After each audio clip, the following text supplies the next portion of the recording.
Hey everyone, and welcome back to Haste Kitchen. I've got Don back in the kitchen again. Hi. And we have whipped up the most beautiful, okay, it's a little bit in depth this week, I'm not going to lie. Yeah, it's looking complex. There's plenty of layers here today. We've got a Matcha panna cotta. Don't ditch it until you try it. It is amazing. We've got chocolate fountain brownie, we've got some blackberry, and we've got this beautiful matcha sorbet.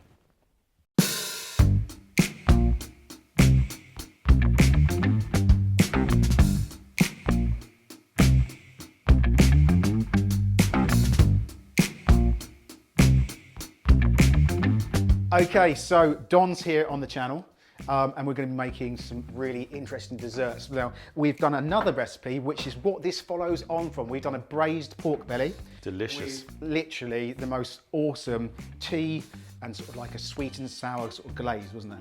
Worked. Yeah, with the fennel and the coriander seed, it was gorgeous. So go and click that after this to go and watch the other recipe, and it pairs perfectly with this dessert. Now, dessert-wise, this is a little bit more of an in-depth one for you, so it's going to take a little bit more time, and it's a little bit sugar heavy. So we've got our little ice cream bucket here. Into that, we're going to add 1 can of coconut milk. Sweetness-wise, we have got a tablespoon of honey. So you've got sweetness in there, you've got the coconut itself. We are going to add just a little bit of vanilla bean paste. Now, have you had this before? I have. Really, really nice. It is so much easier. Yeah, so much easier know what I with mean? the scraping. You pay £4 for a bean. This is £4 and it's equivalent of around 30 beans. So, half a teaspoon. So that's going to give it that lovely little sort of black seeds and things throughout the whole dish. Now for our tea element, we're going to use some matcha. We have got here Ceremonial grade. So this is ceremonial grade from Shizuoka Prefecture in Japan. Really, really good, high grade. Try to avoid using the cooking grades. I mean, you can, but you know, try and go for ceremonial because you're just going to get more microfine powder and a better taste. We're just looking for a light taste on this because we've got some heavy flavours going through the dessert. So into that, I've got around 3/4 of a tablespoon, little mix round, and then I'm going to give that a little whisk.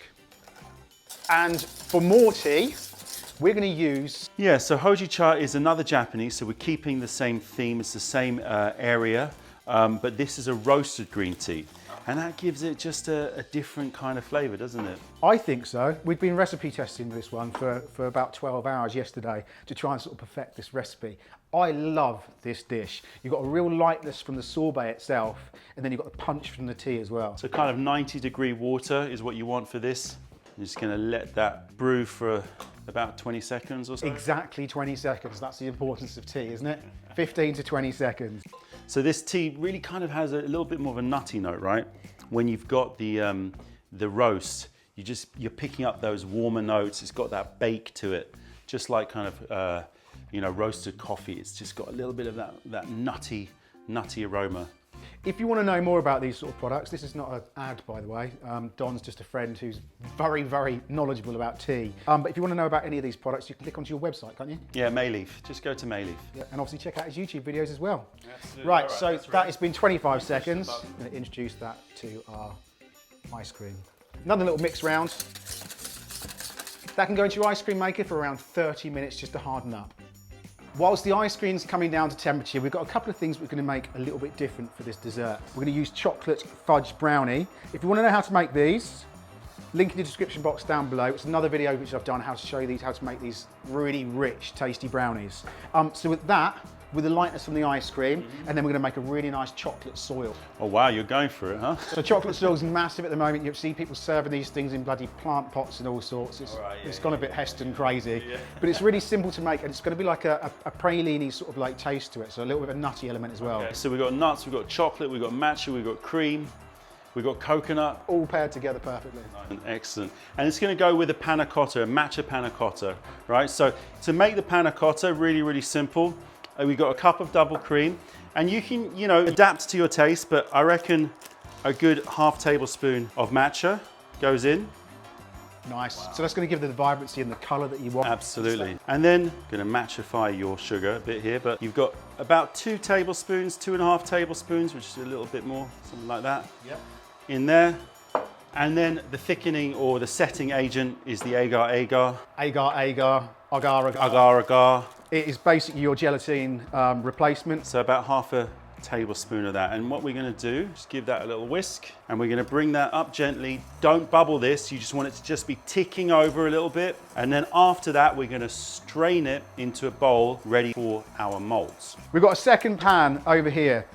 Gonna get that really quite hot. I'm gonna work with some sugar on this. I'm gonna make the chocolate soil. So once the pan is coming up to heat, I'm gonna go in with a generous amount. So you're just covering the bottom of your pan with the sugar. Generous amount. Into that, I'm gonna add a splash, and I mean just a splash, of water. And then leave it to do its own thing. You want a little bit of warmth to go through there. You can see there, it's instantly gone to like a syrup. Yeah. Yeah. Back on with the warmth. You want to get a bubble through there. As soon as you start seeing a slight oranging colour, so a caramel process to the outside of the sugar, that's when we're going to do something different. We're going to add crumbled up dark chocolate. Now with the dark chocolate itself, I've gone for a really heavy 80% dark chocolate. Reason being, that bitterness, which would be almost too much for a dessert, working with the sugar that you've got in there, instantly brings it back to a sort of like a balanced level. You want to smash this up into lots of bits and pieces, because the process, once that sugar comes up to heat, you've got about 20 seconds to work with it. So you want to melt the chocolate as quickly as possible. You see that smoking point just there? That's what you're looking for. So coconut, and that will start to go brown very quickly. Almond flour, really quickly. That will start going brown really quick. Now this is the most important bit. Get the chocolate in there as quickly as possible and watch what happens. Off with your heat. You're thinking, oh, it's going to go wrong, and that's what you're looking for. That is now completely drying out, and the caramel itself will set that solid. Over to a baking tray. And that's your soil. Okay, so this panna cotta is definitely ready. It was brought up to a, not just when it's starting to bubble lightly, took it off the heat, it's already starting to thicken. It's a beautiful, vibrant color. And we're just gonna make sure we get every last ounce of this precious matcha goodness in here. You're straining that because you don't want any of the powdery elements going through there as well. This is like perfect for kids' parties, but it's like an adult version, right? So that can be transferred straight into a dish or a mold into the fridge just to firm up. So ice cream's been in there for about half an hour. It's started to come together really nice and thick. We're gonna plate this one up. I've got here some Black Forest liquid. So it's by Moonin, it's this one. So is it used for cocktails normally? Yeah, and it's used for all sorts. So they do a whole things like sugar syrups, you probably know, vanilla syrups. This one's a blackcurrant essence. So we're gonna start plating this one up. Really big circle, and using a very chefy brush mark across the plate. We're gonna cover that with our soil. You can see how much drier that's gone now. Yeah. We have got our little panna cotta here. So just like a little dish. You've got a beautiful, vibrant green color. I'm gonna finish that off with just a small dusting of our matcha, just over the top, and then just straight down the middle. Ooh, nice. Some good colors. And then finally over here, we have got our brownie. Happy with that? Lovely. It's like digging through the undergrowth. Proper chocolate soil, isn't it? Yeah. It really is. Okay, so that's good. We're gonna have over here, we're gonna make the most beautiful drink to go with it, which is gonna be... So what we've got here, you've got the creamy panna cotta, you've got the bitter sweet chocolate, you've got the fruits, you've got the coconut. So what I figured we'd do is we'd try to marry all of those things together. And oolong is a really good place to start for that, because oolong, especially green oolongs, are rich in lactone. So they've got creaminess naturally. Yeah. And if we've got a green, so a light oolong, it's going to match with the matcha, with the matcha.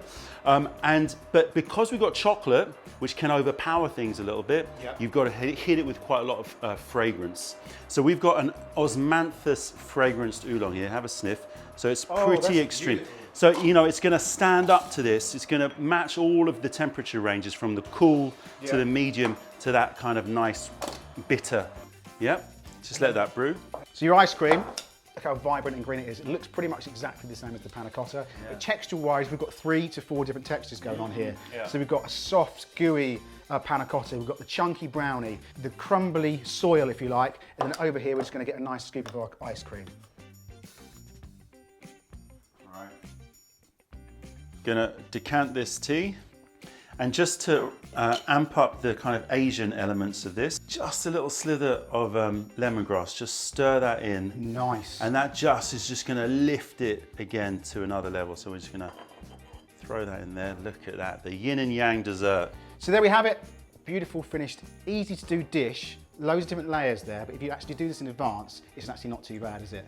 Yeah, definitely. It's a dinner party dish, isn't it? But it was pretty simple take. I think so, just different little layers. So we've got our panna cotta, we've got a matcha sorbet, we've got some chocolate brownie, a little bit of our cherry sort of glazed sauce, and finished up with the most beautiful cup of tea. And that is our dessert for today. Look, please check out Don's channel, give him a little subscribe, go and see our other video which we did for our braised belly of pork, and it is a cracking dish with a beautiful paired cocktail as well. Yeah. Go over there, it's in the description box down below, or click at the end of the vid and that will go straight through to his channel as well. Thank you again, mate. Great to see you. Pleasure. Absolute pleasure. I'll see you soon. Nice one. Cheers then, bye-bye.